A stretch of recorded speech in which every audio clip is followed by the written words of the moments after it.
Tai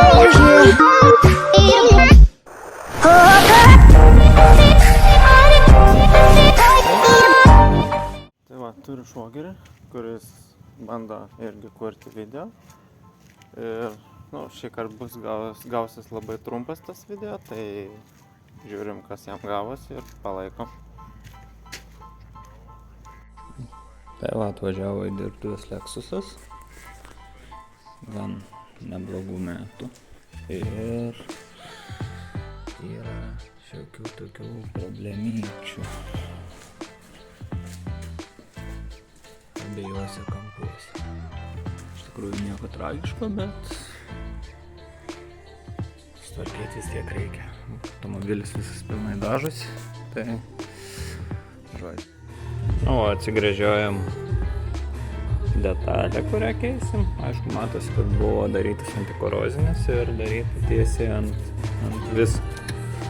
Tai pravalysim šitas vietas ir kad nereiktų burt ir galvot, kokia ta originali forma buvo. Tai pasilikom, nusėmėm gražiai šitą detalę ir pagal ją darysim. Nes šitą bei aną pusę, nes anoje pusėje iš vis nieko nebuvo. Aišku, pirmą čia išsivalysim.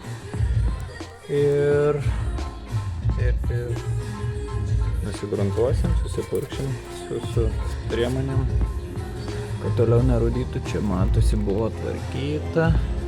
Iš tikrųjų tai čia buvo parūdyję šitoje vietoje, ko pasekoje ir arkoje turim išorinę skylę, kurią reikės užtaisyti. Tai prasivalom ir jėdam toliau. Nu va, išsigruntavom vidų, pasigaminom detalę tinkančią šitai vietai ir taip pat nusigruntavome iš vidaus, aišku, kažkiek nudegs grunto, bet vėliau, kai pabaigsim virinimus, yra guma, per kurią pripūsim vaško kėbulą ertmėms ir bus viskas su šita pusė. Aišku, dar šitą ir šitą reikia taip pat sutvarkyti. O su šitą pusę pabaigiam. Dabar judame kitą pusę. Čia gruntas su rišėju tampa violetinis.